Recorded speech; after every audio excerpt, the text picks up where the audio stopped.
Spoštovani in cenjeni, najprej en ful lep pozdrav. Lepo je biti v novem mestu, sploh s starimi frendi. Vedno mi je, naj povem, da ni prvič, ne, v totalno veliko čast opraviti eno tako zaslišanje fizičnega in duhovnega orjaka, kot je Miha Mazzini. Ne. Veliko sem se naučil od njega, ne še vsega, ampak kdo si ne bi želel misliti, pisati in govoriti, ajde, kot Miha Mazzini. Miha, živijo. Živijo. Dobro si mi priliznil. Veš, da znam. Tokrat seveda govoriva o knjigi Osebno, ki je, kdor jo je prebral, ta ve, zelo osebna. Ampak Miha, tole moram ponoviti, ker še vedno mi ta naslov ne gre iz glave. Tako plestenjakarsko preprost je. Osebno, mislim, kdo in zakaj predvsem bi dal knjigi naslov Osebno, tako Miha Mazzini, Osebno. Veš kaj, pa koliko dolgo si iskal ta naslov, ne? Malo je džirlo, tako. Ja. Samo, veš kaj pa najbolj neverjetno, ne? Od takrat, ne, ko sva midva nazadnje govorila, tako skupaj, se veš, se je ta umetna inteligentnost in te programi, ne? In ravno prejšnji teden je ta Amazonova trgovina e-knjig se sesedla, ker toliko ljudi je naročal umetni inteligentnosti, temu ChatGPT-ju, da jim napiše knjigo, njihovo knjigo, ne? Kar pomeni, da trilijon knjig je tam priletel in se vse skupaj Amazon sesul, ne, a veš. In zato je to boljši naslov, kadar karkoli, ne, a veš. Ker če bodo računalniki generirali knjige, ne, veš, pa kriminalke, pa ljubiče, pa ne vem kaj, pa edino, kar nas bo še zanimalo, je osebno. Osebno, ja. Ok, ima smisel. Mislim, to si me malo presenetil, ker sem z umetno inteligenco želel končati tale pogovor. Dajva kar začeti. Ampak a ni osupljivo, da je ob, bom rekel, prelomni iznajdbi človeštva, ne? Zdaj Harari je celo rekel, da si moramo ta datum nekam pribeležiti, ker imamo prvo neoglično obliko življenja, da so ljudje ob tem najprej dobili zamisel, kako na hitro zaslužiti. Ja, mislim, se to ni nič napačnega, ne. Tudi jaz bi, ne. Ampak, ja, ok, daj napraš naprej. Ok, Dajva mogoče malo procesirati še to umetno inteligenco, pa greva k osebnem. Veš zakaj, tudi sam sem v enem takem osebnem procesu, ker sem pravkar napisal in oddal na založbo eno knjigo, ki bo zelo osebna. Končal si, ali kaj? Ja, manjka mi še en odstavek, ampak je tudi osebna, pa obljubim, da jim ne bom dal naslov Osebno, čeprav je mikavno, ne. Ampak se sprašujem, zdaj, ko sem oddal, zakaj sploh napisati osebno zgodbo? Zakaj napisati osebno zgodbo? Ja, zato, ker v principu redko najdem razlog, da bi nekomu drugmu, a veš, da bi pisal tujo zgodbo, no, v resnici. Razen takrat, kadar so te ljudje brez glasu. Recimo izbrisani, a veš. Okay. To je bil tipičen primer, ko sem čakal in pa Ben ni napisal in pa sem jaz napisal, ker nekdo to, veš, so stvari, ki jih moraš narediti, na kvačmo zdaj, ne. Veš, to je en tak primer. Drugač pa, a veš se, kva pa imamo, veš, kaj to je tako smešno, ne, ker jaz sem prvi res tako osebni roman je bil Kralj ropotajočih duhov, takrat leta 2000 približen, ne. Bil sem totalno v buli, ampak res totalno v buli. In sem šel na psihoterapijo in sem se pol bal, da nam mogo več pisati. In potem sem na hitro se usedel in napisal to, kar sem se spomnil od svojega otroštva in sem pisal za svojih hčerki, ne. A veš, dajmo, da boste vedele, ko je to bilo, ne, za njihovega fotra, ne. In ker bal sem se pa, a veš, to je tako zanimivo, ne, se Rilke je nekje zapisal, da ne gre na psihoterapijo, zato ker se boji, če mu vzamejo hudiče, a mu bodo vzeli tudi angele, ne, a veš.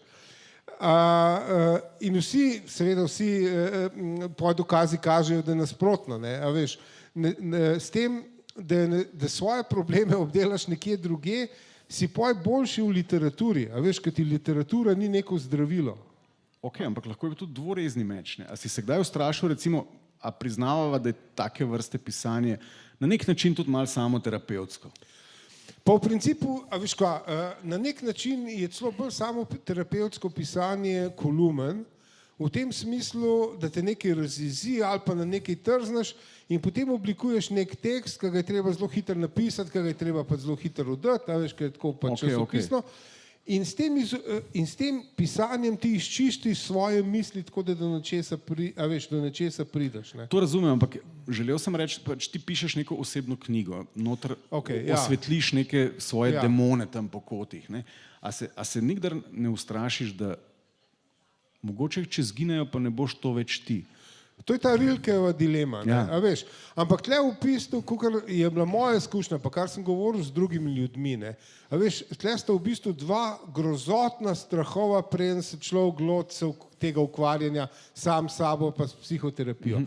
Prvi strah je, jaz sem tako nekaj posebenega, oni sploh navijo štekali, koliko sem jaz nekaj posebenega. Ne. Jaz sem Marsovc, oni to ne morajo razumeti, kakšen Marsovc sem jaz. Ne. In potem, ko prebrodiš to, ko prideš skozi to, pa sledi še hujši strah. Čak malo, pa se jaz nisem kot vsi ljudje, čak malo, pa se to je grozen, se imajo vsi iste probleme. Ne? Bravo, jaz se pravkar počutim kot na terapevtskem kavču, ker točno to sem doživel zdaj, ko sem oddal. Ne? Najprej sem rekel, jaz imam tako čudovito eksotično eksistenco, da o tem bodo vsi hoteli brati. Ne? To je eno čudo, kot ženska z brado, ko so jih nekoč potujoči trgovci prodajali. Ampak pol, ko sem končal delo, sem rekel, pa se to je en totalen, zelo čist navaden dolg cajt. A mislim, zakaj? Zato, ker je to zgodba tudi drugih ljudi. Ja. Pazi, ne, pisatelji, zdaj sta dve različni vrsti pisatelji. To je bil nek sprehod, ki sta ga dva angleška pesnika imela v 19. stoletju. En je Wordsworth, drug pa sem pozabil. In en je zagovarjal, da pisatelj mora iti v najbolj neobičajne situacije, v najbolj neobičajne lokacije, zato da poroča o neverjetnih izkustih. Ne vem, mora iti na Mars in poročati, ko je tam bilo, ne, a veš. Mislim, da Wordsworth je pa zagovarjal, ne, moramo iti v svoje srce in tam najdeti tisto, kar je skupno vsem ljudem. No, a veš. In to sta dve stališči, ko oboje rojevata literaturo v principu. Ne? Ja, to je zanimivo. Ampak kako pa potem presojati, ko pišeš osebno zadevo, kaj je tisti kriterij, skozi katerega presojaš, kaj pa skupno vsem? Ker sem želel zdaj mogoče o pogumu govoriti, ne? Ker pisati osebne stvari terja določeno mero poguma. A veš kaj, tle je tudi en večji problem, se mi zdi ta problem narcisizma, ne, kjer je, če smo 20 do 30% nad oceno realnosti, je to zdrav narcisizem in je fajn, če ga vsi imamo. Ne. Če smo pa več, recimo kaj že ta Knausgard ali kaj, kjer je 6 takih špehov porabil, da opisuje, ne vem, vsak svoj dan, ne, to me pa absolutno ne zanima. No. Mene, kaj me je tle zanimalo, a veš, v tej knjigi osebno me je zanimalo, v bistvu na začetku sem mislil, da bi bilo treba napisati en priročnik o nečem, kar jaz pač vidim na splošno v zahodnem svetu, v Sloveniji pa še posebno. Ne. Ok, a gre, sam podatke bi našteval. Ne. OECD raziskava, po porabljenih delovnih urah smo drugi na svetu za Japonci. Se pravi, blazno veliko ur delamo. Ne? Po produktivnosti dela smo predzadnji v EU. Grke smo nekako prehteli. Kar pomeni, da blazno veliko ur mi delamo. Ne? Ja. Ok, pa ših se prej ali slej konča. Ne? In pa pridemo domov. In 2/3 Slovencev aktivno trenira za športne dosežke. 2/3. Kar pomeni, da odlaufamo še en maraton. Ne? In potem pademo in zaspimo za par ur. Ne? Kar pomeni, da nimamo časa za odnose. Ne? Ok, a to pomeni tudi, da smo izrazito narcisistična nacija? Ne gre za to, sploh ne gre za to. Gre za to, da narcisizem absolutno, lahko se ti hvališ. Če porabljamo neskončne ure časa za ustvarjanje vtisa lastne pomembnosti in kvazi dela, ki ga upravljamo, potem si želimo še zmagati na maratonu. Ja, ampak na dnu je pa strah. Ampak strah pred čem?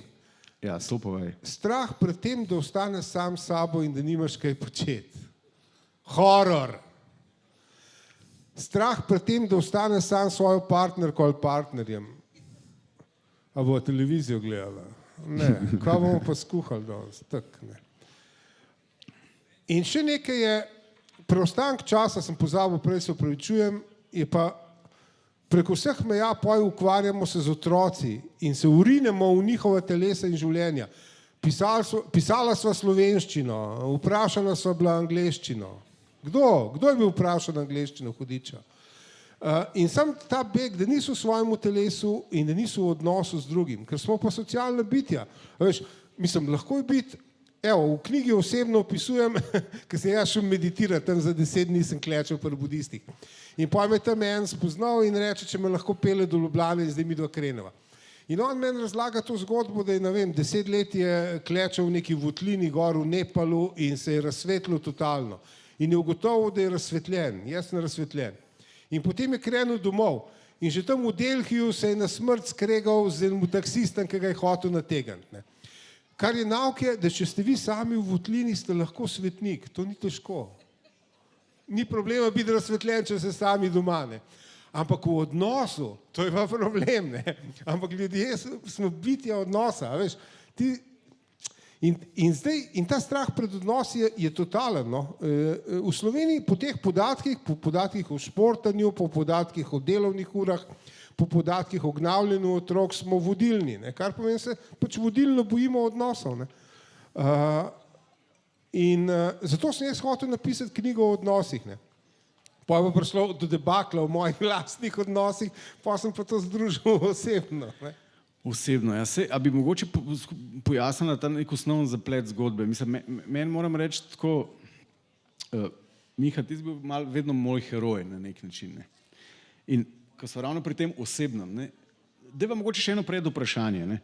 Po kakem kriteriju, mislim, kje si to, kje uporabiš mehanizem samocenzure? Ne? Prvo in nagle, oprosti, to je že vprašanje. Ja, to je v bistvu vprašanje, zato ker...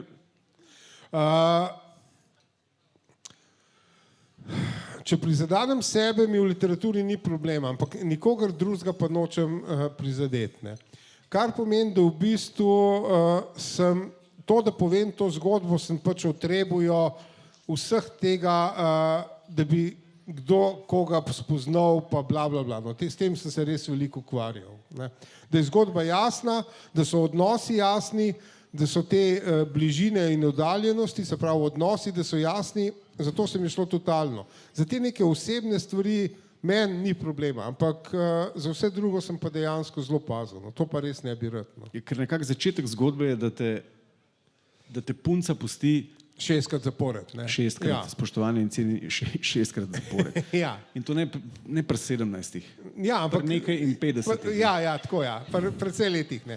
Ampak zdaj tako, ne. 6-krat. Ampak to je eden od načinov, zapuščanje in prihajanje nazaj je eden od načinov za uravnavanje bližine. Tak najbolj štorast način. Vse veste, pare, ki se skozi razhajajo, pa prehajajo, pa razhajajo. To samo pomeni, da ne znajo uravnavati bližino. Ne? Da se začne dušiti, pa pobegnejo, pa pogrešajo, pa prijo nazaj in skozi tako. Ne? Ja, veš. In zato mi je to tako seglo. Ta osebno dogajanje mi je seglo na to teorijo, da tako rečemo v odnosih, no totalno. Ne. Sem rekel, dajmo to vse združiti. In ta knjiga ima 3 plasti, no, ko se meni zdi nek dober združil. Enem to ni všeč, ampak ko jih jebe. Se opravičujem, dama. Pri mojih letih po literaturi, pa pri mojem treningu lahko res, mislim, počnem to, kar imam rad. Ne. Prva plast je knjiga o odnosih, o uravnavanju bližine, ko to počnemo in zakaj nas je toliko strah v odnosih. In to je not. Se pravi, v bistvu priročnik, prav priročnik. Drugo je,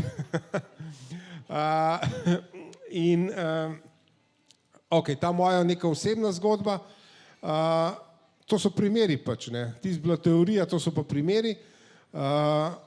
Tretje je pa to v bistvu, prav tak malo patetični izraz bom uporabil, knjiga o moji mami na nek način je to. Ne.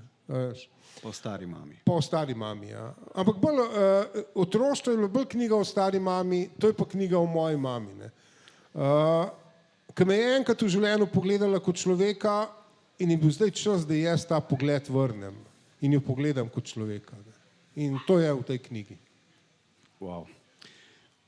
A se lahko samo še za trenutek vrnemo nazaj, ne?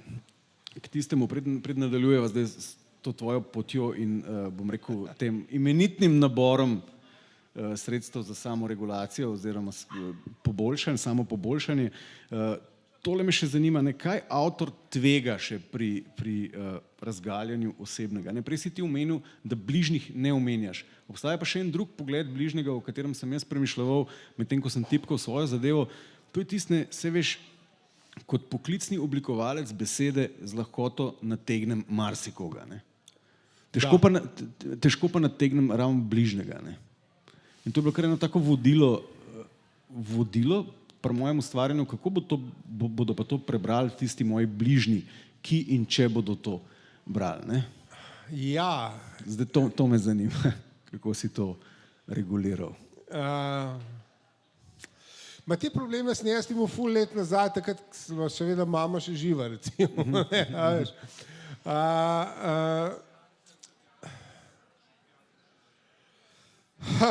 A veš kaj, tle po moje sem se jaz vprašal najprej, katero svojo podobo rešujem, a veš. In sem ugotovil, da me ne zanima moja javna podoba, a veš, da jo nočem svoj imič, kakor se reče, reševati, a veš.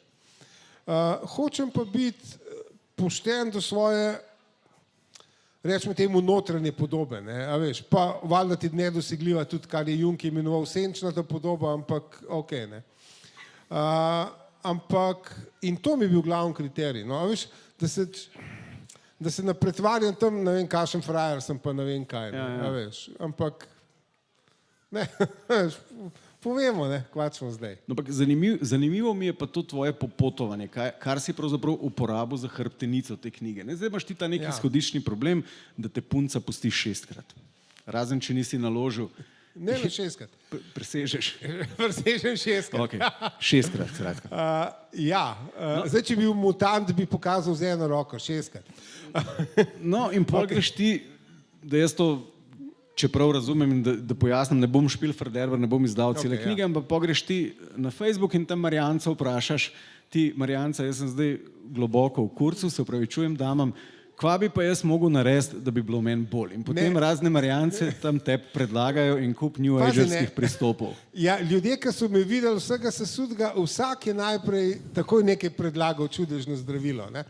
Ker vsak od nas ima na zalogi čudežno zdravilo za svojega bližnjega, ker je bolj eksperimentirati na svojemu bližnju, kakor na sebi, pa znajmo. Tako da sem se jaz nabral teh čudežnih zdravil ful, na svetu sem se nabral ful. In na neki točki, in pojem je bilo pa tako, to vam pa res totalno rad, tle ta kreativni proces, jaz da imel to mešanco, to kašo, ta golaž, teh 3 plasti, priročnikov o odnosih, o bližini, o oddaljenosti, ta moja zveza, ki se tam razpada, te primeri, moja mama, moje otroštvo, in to je bila totalna kaša in rabil sem strukturo. In v nekem trenutku imam prešinek, sem gledal in seznam, pa se to je struktura. To je struktura, da jaz grem skozi vse te nasvete, za katere sem presodil. Ja, ampak nabor je zanimiv. A veš, kaj me preseneča? Kva se je zgodil, recimo, staro dobro znanostjo, da bi nekdo svetoval, da je Miha pet v zdravstven dom po napotnico za tistega... Moment, to je pa zelo zanimivo, to je pa zelo zanimivo. Ljudje se delimo na 2 vrsti. Oni, ki verjamejo, da se da zdraviti z besedami in oni verjamejo, da se zdraviti samo s kemikalijami. Obstaja tudi realnost umestni, včasih treba poseči po kemikalijah, zato da se lahko zdravimo z besedami. Ampak slabe posledice so pa, če vi zgrešite, da problem, ki ga se da zdraviti z besedami, greste na kemikalije ali pa obratno. Namesto da bi šli na kemikalije, vi zdaj bo pa čudežna beseda prišla.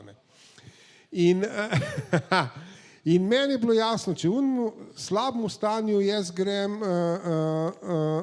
sem šel v zdravnici in dobil sem paket antidepresivov. Normalno, ki jih pa nisem začel jemati, ampak sem raje šel po seznamu. Zdaj rekel, če na seznam pomagal, še zmeraj lahko grem na antidepresive nazaj. Ok, in potem si naredil neki zbor teh praks, ki si jih dovolil poskusiti. Kar je vplivalo to, da sem za doktorat NK Brez študiral nevrologije in tisto, kar se mi je zdelo, da vpliva na možgane, nekako tisto bom naredil. Ne morate vi klečati 10 dni tam v temi, mi že ne da bi to nekako vplivalo na možgane, vpliva, verjemite. Ne morete hoditi kamina, ne da sami, predvsem zato, ki je bil COVID, ne da bi to vplivalo na možgane in tako naprej. No. Vpliva pač, ne.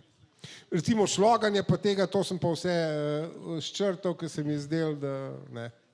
Okay, mogoče se motim. To mi ni bilo jasno, pa sem večkrat šel to čez, ne. Ti noter tako z enim takim imenitnim slogom opisuješ te stvari, da mi ni bilo čisto jasno, da se ti z teh, kot jim rečemo zdaj blago, new agerskih praks, tudi čist mal norčuješ ali jih tako napol jemlješ resno, ali še sam nisi čist prepričan, kako jih umestiti, pa me zanima svoj odnos do tega nabora. Ti si hodil po Žerjavcih, klečal pri Tibetancih, šel na kamino, pil zvarke ameriških indijancev in tako naprej. A veš, jaz sem le preklopil, to pa je nek znanstveni trening, gremo to in gremo beležiti, ne, a veš. Še recimo šaman, pa tret, pa neki recepti, bože mili, kva počnem. Ok, zdaj sem tle, zdaj bom to naredil, dajmo to narediti, ne. In načeloma jaz probam to beležiti s čim manj svojimi komentarji, ne, da jaz ne komentiram, jaz to beležim, ne. To beležim. Po drugi strani pa smešno, ne, smešno se mi zdi zdaj, ko pogledam nazaj, ne, a veš, kadar moram kaj narediti ali pa kakšno odločitev sprejeti, se zmeraj spomnim na hojo po Žerjavci, a veš, ker tam je 800 stopinj, žari, dvigneš nogo in si misliš, kreten, fejte. In pa spustiš nogo. In na ta trenutek se spomnim zmeraj, kadar je treba kakšno odločitev sprejeti. Ajmo, spustimo to nogo, gremo to narediti, ne. In je ostalo, ne, a veš, praktično iz vsake stvari mi je ostalo nekaj uporabnega, da tako rečem. No. Ja, ker, veš kaj je še zanimivo, ne, zdaj pri naboru teh praks greva težko mimo tega, ne, da si izbral in nekako preizkusil tudi prakse, ki vsebujejo eno tako določeno mero duhovnosti, ne. Ok. Ja, pa me zanima, kako pomembna se ti zdi ta, bom rekel, duhovna plat naše eksistence in v kakšni korelaciji je z, bom rekel, formatom bivanja, ki ga po večini živimo, ne? Poglej, dejansko smo duhovna bitja, mi rabimo, veš, mi rabimo nekaj, kar meni recimo daje, ne vem, umetnost ali pa narava, ta občutek, ko ga je Freud imenoval oceanskega, ne. Veš, ta povezanost z vesoljem in s skupnostjo in množico in z vsem, ne. Veš, in zdaj pa živimo v sistemu, ki je točno nasproten temu, ne. A veš, če ti hočeš res imeti potrošništvo, pa dejansko moraš razbiti človeka na prav faktorje, zato da bo on kupil vse, a veš, da bo kupil, ne vem, smešno, zanj sem enkrat se peljal po Ljubljani po eni ulici in so bili džamboti. Če kupite to zavarovanje, boste srečni, če kupite ta avto, boste zadovoljni, če kupite, a veš, to športno opremo. Ja, v osnovi marketing komunicira z nami na način, da smo mi v trenutku, v katerem se nahajamo, ko uzremo to informacijo, na slabšem oziroma, da smo slabo. In če ne, mi se zavedamo, da smo slabo, mi smo slabo, v resnici smo slabo, a veš, ker pač sodobni zahodni sistem dela v tem, da razbijete na prav faktorje in ti imaš skozi nek manko. In pa misliš, če pa to kupim, bo pa v redu, ne, a veš, pa ne bo, ker ta manko je dejansko manko odnosa v principu, a veš, odnos je pa zmeraj tudi na nek način je duhovni, no, da ne pretiravam. A veš, in meni je tako zanj smešno, zanj srečam eno svojo znanko in ona pade v 15-minutni monolog o vseh možnih zarotah, ok, in na koncu je bilo že pri temu, da gravitacija ne obstaja, ne, to se je Cija spomnila in gravitacija ne obstaja, ne. In jaz ugotovim, medtem ko mi ona to razlaga, ne, in me v bistvu skozi zaničuje, Miha, ti si ovca, kako verjameš v gravitacijo? Miha, jaz zakapiram, da je ona duhovno nad mano. Da je ta občutek, da ona ve več od mene, da pripada onim, ki vejo, da je to daje to, kar je religija dajala do nedavnega. In ker religija tega ne daje več, tega občutka izbranosti, moramo nekaj drugega najti. Ali ne vem, ali izjemno drag avto, ali to vedenje, da gravitacija ne obstaja, ali karkoli. No. In sodoben čas je čas teh nadomestkov za ta duhovni občutek. No. Fak, izbran sem. Vsi mislite, da gravitacija obstaja, jaz pa tle lebdim recimo nad foteljem. Ne. Ok, zakaj duhovnost, v bistvu si že prej s predprejšnjim vprašanjem odgovoril, zakaj je recimo zakaj duhovnost vedno zveni kot ena alternativa, ne pa integralen del našega življenja. Sistem, kot je, duhovnost v resnici sovraži. In edin, kar z duhovnostjo lahko naredi, je to, da jo proda kot še ni izdelek. Ti lahko, ne vem, ajuasko in tako je to nek biznis, tako je biznis. Ne? Ali joga je biznis, isti biznis, tretji biznis. Vse, kar se pojavi duhovnega, se takoj spremeni v biznis, nekaj zakupiti. Ne? In to je sistem, ki poganja drugega. Po eni strani totalno pogrešanje duhovne platine, po drugi strani pa edini način, da do nje pridemo, je, da jo kupimo, ker smo tako nadresirani. In sistem tako naprej se futra. In zdaj, če se lahko vrnem k umetni inteligentnosti, to, da smo mi ljudje dela, da je delo ustvarilo človeka, to so nas učili v šoli, ker smo ta Marksova linija. Ne? Ampak obstajajo boljše teorije. Ne? Od Huizinga, njegova teorija je, da je človeka ustvarila igra, homo ludens.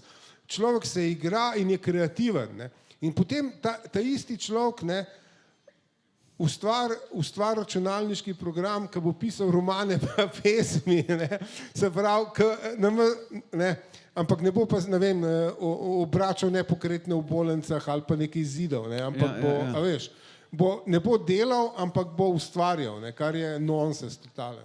Zakaj bi bil nonsens? Zato, ker nam jemlje edin, po čem smo ljudje. Se nismo, ne zdaj to spet smo tam, da Slovenci delamo največ na svetu, ta drugi. Ne, premalo se igramo, igrivosti je tle manjka totalno, no, res. Ne, sam delovne ure, koliko je kdo naštempljal, ne šteje. In ta igrivost, in zdaj smo dobili program, ki bo namest nas bo pesmi pisal, pa slikal, pa risal, pa romane bo pisal. Želiš reči, da bo ta program prevzel tisto, kar bi mi pravzaprav morali početi, pa ne počnemo, zato ker nam naše kulturne norme upovedujejo, da se moramo igrivosti v neki točki življenja odreči. Da, smo v Sloveniji, se je treba igrivosti odreči že v vrtcu, po moje. Obstajajo kulture, ki gojijo izrazito igrivost tudi v najnih letih. Ja, ampak to ni zahodna kultura. Ja. To ni zahodna kultura. Kako bi pa igrivost izgledala v zahodni kulturi? To je popolnoma tuj pojem večini od nas. Igrivost je v resnici tabu, ne moreš afne guncati, pa se gre, treba je delati. Ja, in treba je švicati zraven. In zato, dajmo še en maraton odlaufati po službi.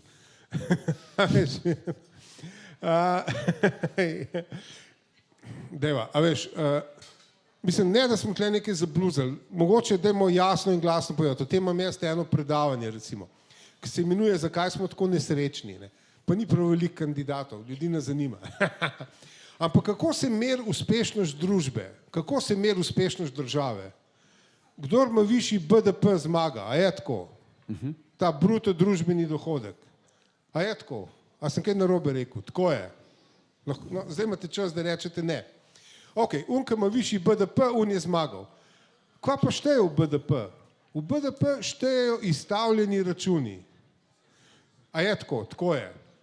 Če sniješ v odnosu, ki je ljubeč in se razumeva in greva na sprehod po gozdu, BDP od tega dobi 0.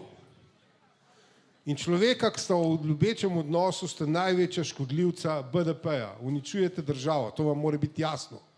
Če se midva skregava, se pretepeva, polomva, vrževa otroke skozi okno, kliče policijo, CSD, tret, vsi letijo, si izstavljajo račune, BDP raste v nedogled, država je uspešna.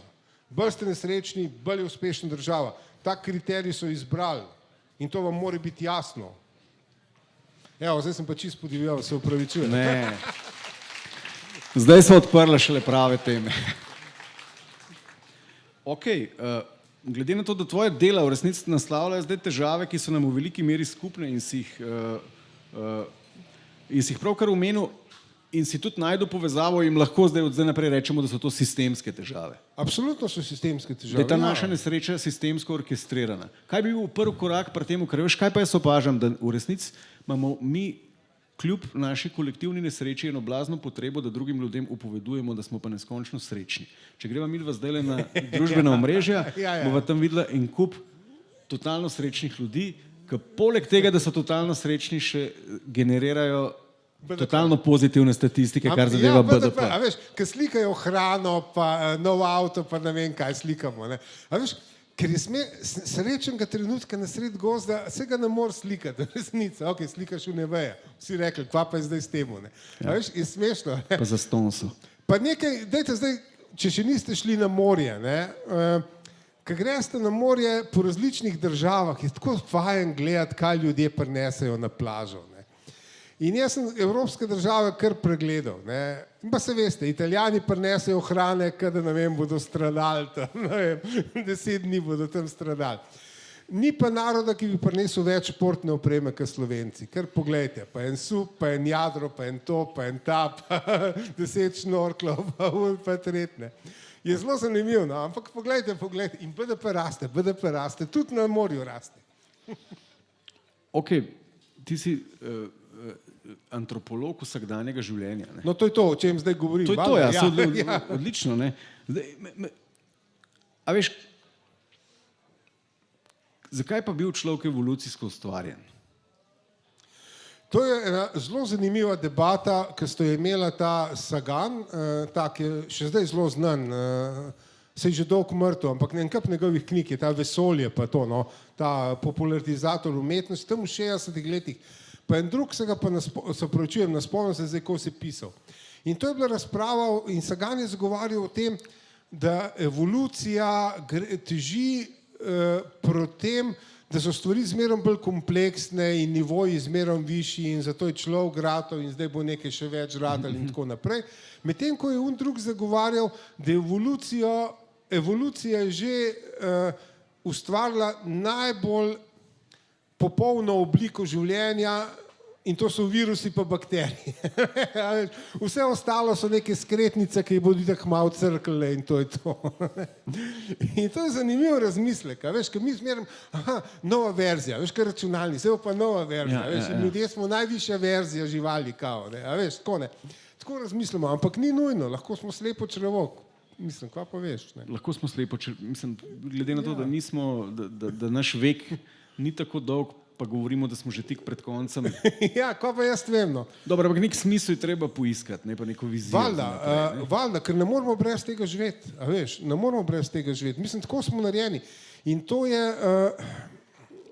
narejeni smo za precej slab stik z realnostjo, ne, a veš. In zato, da imamo nek smisel, kar ponovadi, a veš, ampak sej te ljudje, če zdaj, ne vem, Freuda citiram, Freud je rekel, da, a veš, smiselno življenje je povezava smiselnega dela in smiselnega odnosa. Ne? Ljubezni, on rekel. Ljubezni, ok, to je Freud. Adler je rekel smiselno delo, smiselna ljubezenska zveza, smiselno prijateljska zveza. Ne? A veš? In tako lahko naprej naštevaš. Ampak dejansko, veš, zmeraj prideš do tega, kjer imamo pa res v Sloveniji manjko, kar sem prej razlagal, če ti šport. Najbolj smešno je, veš, pogledati statistike, ne? Ker ljudje, ki so v slabih odnosih, veš, so bolj podložni določenim boleznim, ne? A veš, pač so, normalno, ne? In je tako smešno, da če vi sami laufate, ste bolj podložni tem istim boleznim, kot če igrate nogomet. Veš, ker že kolektivna igra. Ja, veš, ker imaš neke komunikacije pa levo pa desno. Ne.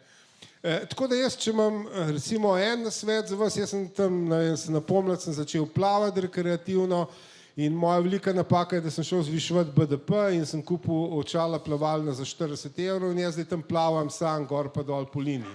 Zraven mene je en gospod, ki je nižal BDP, ki je kupil očala samo za 2 €, ki se mu skozi Rusijo in se skozi zaletava in zgreši vse proge. On je spoznal že 20 ljudi, pa z vsem debatira in je idealen športnik, no, mislim tako.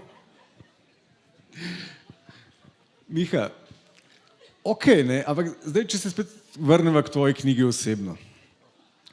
6-krat te je pustila. Ne gre tako sadistično me vrta, on vrta. Pač ti si sklenil nekaj narediti in si naredil in si šel skozi vse te postopke. Da. In si, a veš, in si ugotovil, kaj? Ugotovil sem to, kar sem itak že prej vedel, da v resnici za vsako žalovanje mora določen čas miniti. Ne? In potem sta dve možnosti, da sedimo doma, se smilimo sebi in čakamo, da mine, ne vem, 1 leto, ne? Ali pa da nekaj počnemo, makar nekaj trapastega, kaj pa jaz vem, veš. In vse te neke stvari, skozi katere sem šel, pač ta Camino pa sem pač nekaj počel, veš, ampak po mojem na dnu je to, da je pač minil nek čas, ne, ki ga vsi rabimo v takih primerih. Ne. V knjigi imaš eno zelo zanimivo poglavje, kjer ti to poimenuješ to stanje homeostaze, kjer opisuješ tistega nesrečnega stanovskega kolega tvojega in slovenskega literata, ki se je pač skozi eno zelo travmatično otroštvo navadil, da so batini njegovo naravno stanje in da takrat je njegova možganska ta biokemija na tisti nuli. Ne? Ja. In od takrat naprej me ta misel preganja kot demon, da bi pa da bi poiskal svojo osebno homeostazo, ker tega se verjetno ne zavedaš, oziroma je hudo mojstrstvo, da to pogruntaš. Ne zavedamo se. Zdaj, mogoče, da razložim to. S tem začnem knjigo, ne se opravičujem, ki ste jo že brali, bom pač vseeno razložil še enkrat, ker je bilo dejansko bil to trenutek, ki mene tako, šokiral v življenju, ne, res. In približno sem bil star enih 30, od oka sem bil star enih 30 in bili smo na neki podelitvi literarne nagrade, bilo nas je 5 finalistov in tam so nas stregli, nosili so hrano, pijačo, udri, super je bilo, ne. In nasprot mene pač ko sedel en pač pisateljski kolega in jaz sem dano opazil, da je človek čisto trpnil, ne. In pregledal in tako malo znoj, mu je tako tekel, začel se tako lesketati, kapljice in jaz mislim, kaj je to, srce, prvo pomoč, Miha, prvo pomoč, ko se že to daje, koliko je že številka, kva moram klicati. In pa nenadoma, jaz vidim tako, se je malo zdrznil in potem so mu začele oči blazno šibati, tak, levo, desno, posod, gor, dol, vse tako, ampak tako nekako skozi me je gledal, tako odsoten pogled, totalno, tak. In potem nenadoma zagleda tam šanki, flaše, ki so se svetile in on plane po konc in steče do šanka in začne razbijati. Ne. In priletijo varnostniki, on se stepe z varnostniki in ga zbrce na tla in štala. In v enem trenutku ga je na brce obrne okol in obraz je bil spačen od bolečine, ampak totalno miren. Ne. In jaz grem dal in se zvišam, čakal, kaj pa sem jaz to videl? In jaz sem bil vsem programer njega dni, zunil programersko logiko. Človek v stanju zadovoljstva, sreče, da narečem, kjer ga strežejo spred pa zad in mogoče bo še nagrado dobil in vse to, nenadoma zamrzne totalno, ugrozi in se zbudi s tem, da začne razbijati in potem ga mlatijo in se umiri totalno in zadovoljen. En zadovoljen človek je bil tam pretepen na tleh. Kaj sem jaz to videl? In potem seveda grem brat njegove knjige, malo sprašujem okoli in ugotovim, da ga je foter pretepil vsakič, ki je prišel dam. Ne? In pa jaz rečem, pa se to easy, ne, v bistvu.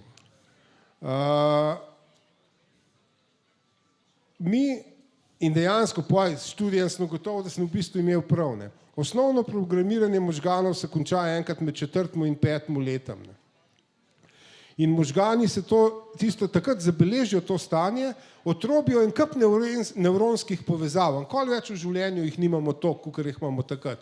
Ampak možgani jih otrebijo totalno. Ne rabim, varčujemo z energijo.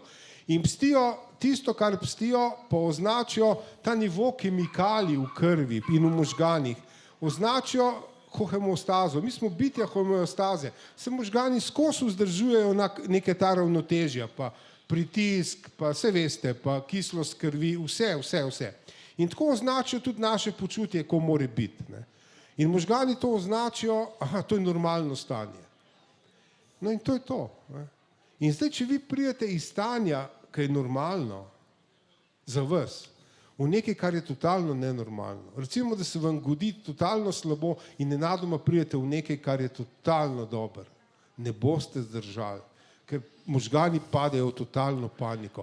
Nazaj, moraš nazaj, tle je nekaj narobe. Takrat je torej obstajala resna verjetnost, da bo on pohvaljen, sprejet in nagrajen in ga je to pahnil nazaj v iskanje normalnega stanja. In tako smo vsi narejeni, da se pomikamo v normalno stanje. Ampak to je blazno radikalen primer. Ne? To je radikalen primer. Ampak enkrat pa takih vidiš, evo, če smo pri odnosih, ljubezenska zveza, nekdo spozna človeka, ki je perfekt zanga, perfekt. Prvič v življenju se razume, prvič v življenju lahko pove, prvič v življenju in po 2 mesecih tam nekaj kar strapa in nekam pobegne. Zakaj? Ker ga možgani umikajo v to, kar pozna. Tako smo narejeni. In mogoče se tako spomnim, in jaz ta del začetka knjige končam s tem, da sem se, in to je bil moj trenutek, pa seveda sem rekel, človeka so tako sprogramirali v otroštvu, ne? In pa sem se seveda vprašal, ko so pa mene sprogramirali, no? In to se je pa začelo, vse, kar sem kasneje v bistvu počel, je to, iskanje odgovora na ta vprašanje, ko so mene sprogramirali, ne? In tle sam za zanimivost, ker sem jaz pač rabil testne bralce za to knjigo in sem pač dal okoli, enem, ki me poznajo, pa sem rabil tudi take, ki me ne poznajo osebno. In se mi je oglasila ena testna bralka in rekla, prosto, ampak ta knjiga je totalno mim, jaz to ni zame, ne zanima me nič, dolgočasno mi je vse. Zdaj, če okej, v katerem trenutku je rekla, to me ne zanima, to ni zame. Če ko je na začetku, ko se ti vprašaš, ko so pa mene starši sprogramirali, pa koga pa to zanima? Zakaj bi jaz to brala? Koga to zanima, ko so te starši sprogramirali? Kar je možno, jaz to nisem prej mislil, ampak možno je, da vas pač ne zanima. Če vas ne zanima, kaj ne vam rečem. Ampak en razlog, zakaj bi nas fajn, da nas zanima, je zato, ker programiranje naših staršev mi damo naprej svojim otrokom. In je fajn, preden imamo otroke, je bilo fajn, da mi že ugotovimo, ko so nas programirali. Imaš mogoče kak nasvet, kako priti do podatkov, ne? Ker ti si zdaj kot zunanji opazovalec opazoval tega človeka. Zdaj ta knjiga je bil poskus enega samoopazovanja in samoanalize, ki je odlično. In jaz se kasneje zelo se s tem ukvarjam, to me blazno zanima, ker sem tudi govoril z en couple ljudmi, v bistvu verjetno, ne vem, mogoče zbiram material za kakšno knjigo ali vsaj tekst, ampak točen ta trenutek, ker ta človek se izmeram stepe v kameri, šel, on se stepe. Ampak zmeram on reče, trenutek, ko nas možgani potegnejo nazaj, je v bistvu ključen samo eno vprašanje, a se objektivno kaj tazga dogaja, ali je to v meni nekaj tazga. Ne? Ampak problem je v tem, ker ta človek zmeram rekel, me je tako grdo pogledal, ali pa ta me je začel zmerjati, in sem se mogel stepsti, zmeram ga grdo en pogleda. In to je res, v bistvu, če vi prežite na to, vas bo zmeram grdo pogledal in že se boste tepali, ni da ni.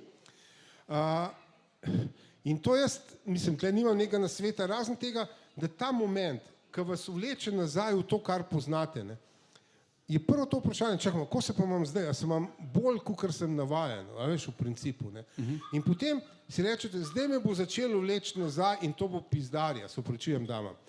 Ker je res, ponavadi pride prav psihosomatske, razne bolečine, pa tle nas zaštiha, pa tam nas zaštiha, pa kar nekaj, nas vleče nas nazaj, ker možgani to poznajo, ne. Valjda se vleče nazaj, tako, ne. In potem je pa stvar dresure, da si lahko rečete, čakamo, pomaknil se bom, sam za malo se bom pomaknil, sam za malo. Mogoče sem stepil sam vsakič drugič, veš, pa sam vsakič tretjič, ne, mislim, da se zdaj jaz hecam gledal, ampak dejansko se te meje dajo premakniti. Ampak moramo se nekako zavedati tega svojega stanja, kar je blazno težko, no, jaz se vem, veš. Skratka, možgane je treba naučiti na neko novo normalnost. Ja, poglej recimo telesno temperaturo. Telesna temperatura pred 100 leti približno so jo začeli meriti, tako po šolah, ne pa tako. In je v 100 letih je padla, za 1 stopinjo je padla povprečna telesna temperatura. Ker ima telo manj virusov, manj okužb, bolj smo higienski pogoji in je temperatura padla. In možgani so se temu prilagodili, ne norijo več, zdaj pa, moram še 1 stopinjo pridelati, ker so se lepo počasi prilagodili. In ta možnost obstaja, možgani so nevroplastični, kakor se reče. Ja. Možnost obstaja, da se prilagodimo, da naserjamo iste klamfe, Je pa težko, no. Okay. In nekaj, kar je treba povedati. Za tako analizo vašega stanja morate biti naspani, spočiti, siti, a veš, vse to ne. Ne pod stresom, ne v naglici, ker kadar smo pod stresom in v naglici, se zmeraj vrnemo na to, veš, nazaj, korak nazaj. Ne. Ok, samo opazovanje. A lahko rečeva, da je en tak skupen imenovalec, bom rekel, teh iskanja teh osebnih homeostas, oziroma tega, kar smo, da od sebe, ali pa programiranja, da od sebe zahtevamo in pričakujemo preveč. A zdaj govorijo mogoče o perfekcionizmu. Ne, da vsi od sebe pravzaprav zahtevamo v resnici preveč, ne? Zahtevamo, da bomo srečni, da bomo uspešni, da bomo vedno lepši in pametnejši kot drugi, da bomo imeli družbeni ugled, da bomo... Ja, to je res, ne. Ok, prvič so to, prve zahteve so to že zahteve staršev, ne, podavati. Potem so to tudi družbene zahteve, ne, pa sej mi, a veš, mi imamo tle v čelnem režnju, imamo zrcalne nevrone, ki kopirajo to, kar vidimo, ne. In mi prižgemo tam, ne vem, televizijo ali pa internet in vsi so srečni in vsi so veseli in vsi so uspešni in zdaj mi bi to tudi kopirali, a ne. In zato število depresij dejansko blazno rase in je povezano s tem, koliko časa preživite na družabnih omrežjih, a ne, a veš, to se zdaj že ve, ne. To blazno raste, zato ker tam so vsi srečni, vi pa niste, ne. Potem se bo počutili, to sem jaz edin tak nesrečnik, ne. Tako da, in potem greste nekaj kupovati za to, da se potolažite, ne.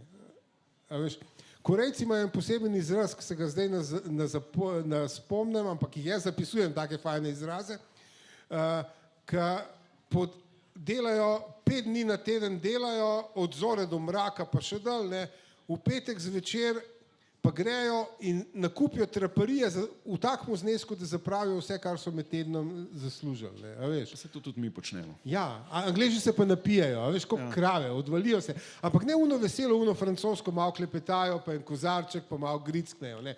Jaz sem gledal, en mesec staro si sam v Londonu, točen pogled sem imel na en bar, ne, veš, in v petek so prišli iz unga Cityja v 5 popoldne, oni mladi japiji, ne, in so se zatolkali, tako, in potem je padel, veš, ko po 10 minutah se je izvrnil ubit od alkohola, ne, veš, tako prav samo sovraštvo je, ne, veš, tako pil.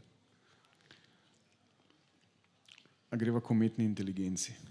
A to je zdaj že konec? Ne, ja, ni nujno. Ne, ker nam očitno ni pomoči, ne. Je, zakaj ne? Mislim.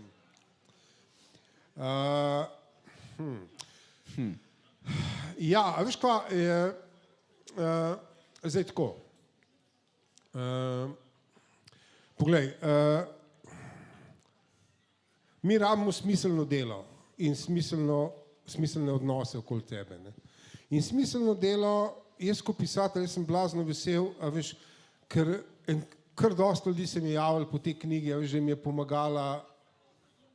pomagala v nekem trenutku njihovega življenja, ne.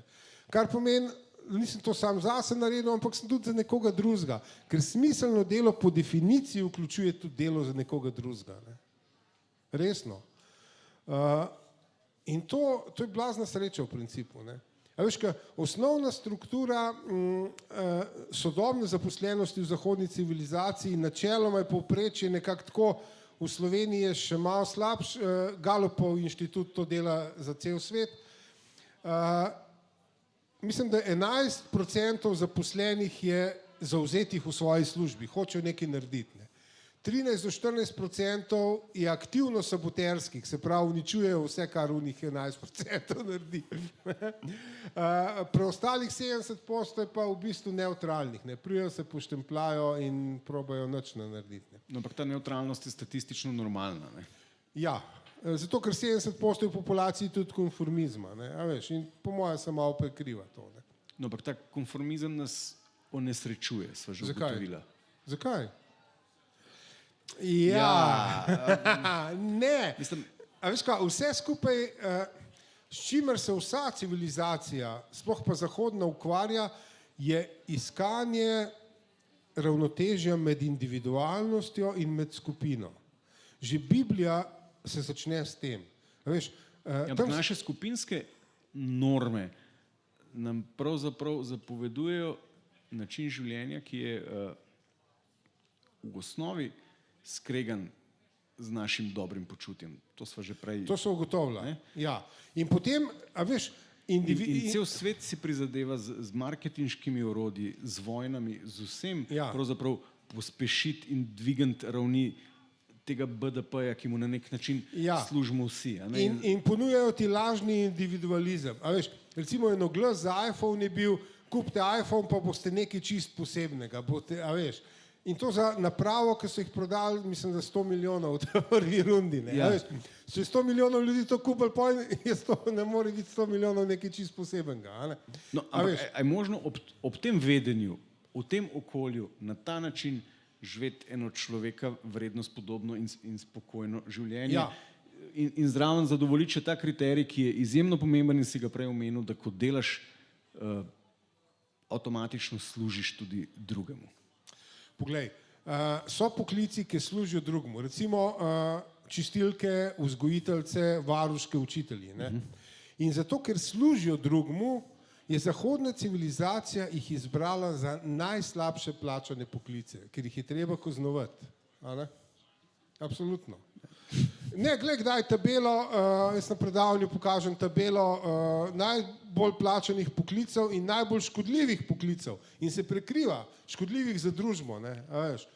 Res, oni bančniki iz Wall Streeta so za družbo blazno škodljivi, ker tam zgine milijarde v trenutku, hkrati imajo pa najvišje plače, v principu. Najbolj, pazi, in tle imaš ti civilizacije in to se mi zdi meni totalno bizarno, ker ti rečeš, otroci so naše največje bogatstvo, otroci bodo nasledili to civilizacijo, ma dajmo jih kaj v vrtec k nekim vzgojiteljcem, za katere bomo dali kar enega tam. Recimo. Mislim, kako zdaj, pa te ljudi, bi mogli biti dejansko najbolj plačani, se hudiče ukvarjajo z našimi otroci, mi pa, ti že v redu. Tle ni veliko logike, razen višanja BDP. No, ampak BDP bo pa visok, ne? Ja, se je, ampak poglej, veš, kaj je meni fascinantno? Enkrat poglej, kakšen je bil BDP skozi zgodovino. Bil je skozi enak. Od rimskega cesarstva dalje je bil skozi enak, dokaj ga niso postavili za kriterij uspešnosti, poj pa raste. Poglej tek, če smo prej maraton omenjala. Edina povezava med tekom in zdravstvenim stanjem človeka je število opravljenih korakov.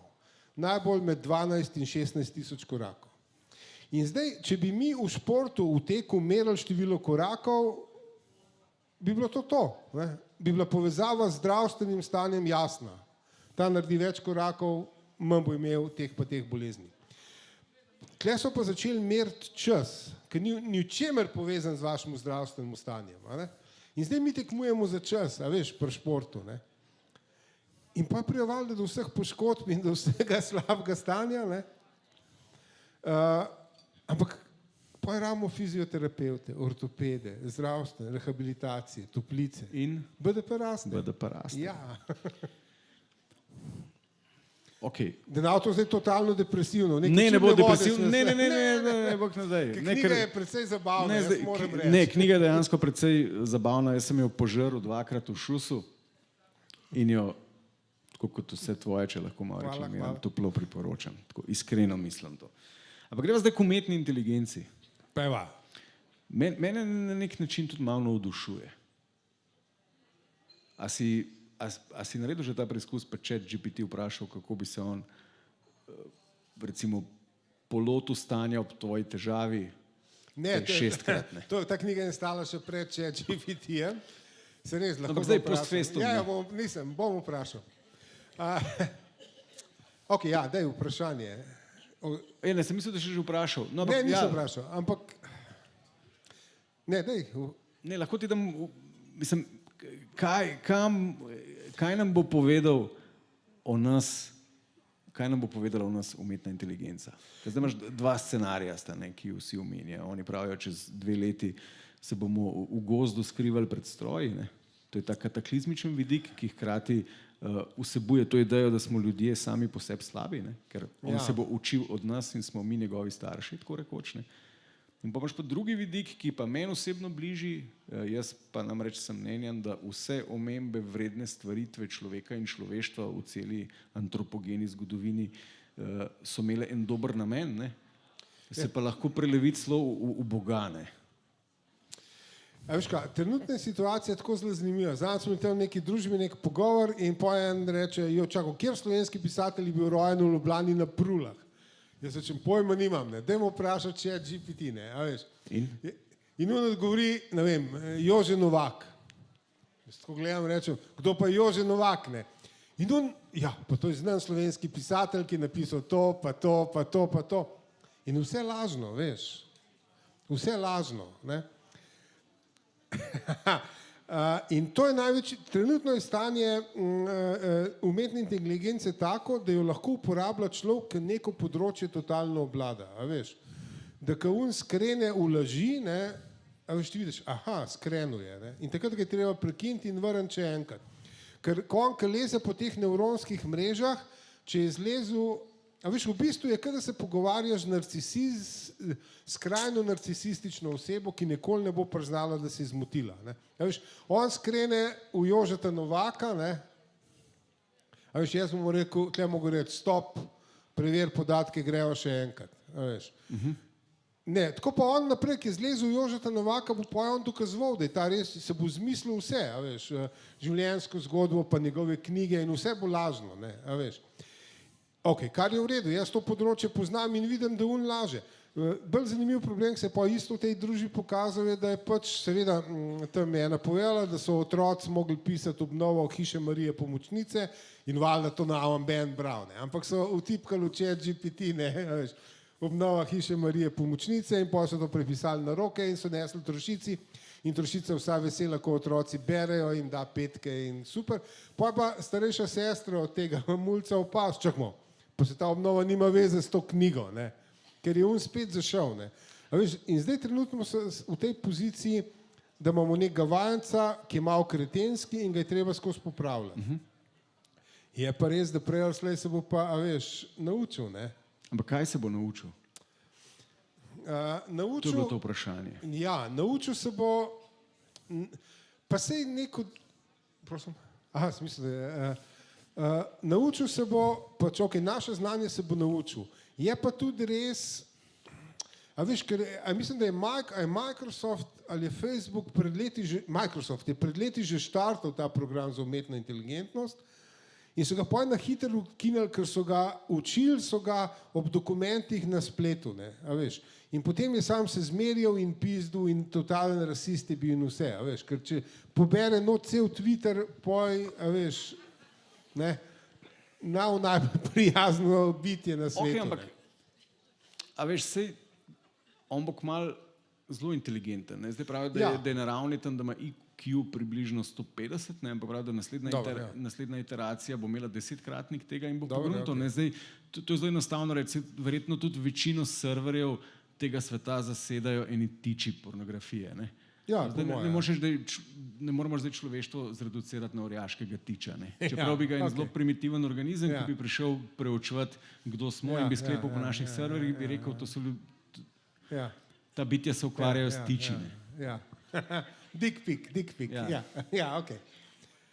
Kje tle vprašanje? Ja, no, verjetno bo prej prebral filozofe, videl vso umetnost tega sveta, poslušal vso kvalitetno glasbo tega sveta in bo rekel, ta bitja so pa zanimiva. Ne? Zdaj smo ti skrenili neke umazane misli in tako sem se jaz spomnil ene zgodbe, ki jo je Charles Bukowski napisal, takrat je enkrat verjetno okoli Odiseje 2000, veš, tega filma. V tem filmu računalnik pač podivja in hoče pobiti posadko in tako naprej, če se prav spomnim. Ne? A veš, od Bukowskega zgodbi pa ta računalnik rata hiperinteligenten in a veš, vse to, kar ti napoveduješ, ne? In potem se zaklene astronaute pač v svojo polovico ladje, on si pa montira penis in vagino in juriša nase cele dneve. A to si mislil? To je bil, tako je Bukowski tega hola videl iz Odiseje. Bravo. Ampak v to smer nekako ti gre misel. Videl. Miha, jaz tega nisem opazil, ampak zdaj ugotavljam, da imaš prav. Tako da mogoče je to... A veš kaj, zdaj napovedovati- Mogoče bi bil to ta klimaks človeštva. Ja, ja. Z Neuralinkom Elona Muska in da se vsi priklopimo na omrežje in izgorimo v neskončnem orgazmu. Tako, evo. Evo, Evo. spoštovane in cenjeni. Z neskončnim orgazmom bo nehala. Ker Ne čez bo. ne mor. A bi še kdo kaj? Mislim, mogoče bi bilo pošteno in Jaz se malo upravičujem, sem skrenil v predavanje. Bogu in parkrat ChatGPT vmes. všečno, da predamo še mal vam to možnost, da Miho kaj vprašate.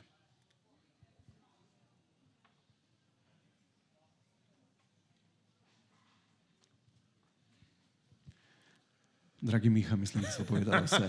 Yes. Ok, hvala ti, ful. Hvala vam, ker ste prišli. Hvala Gogi, hvala Mihu in hvala vam.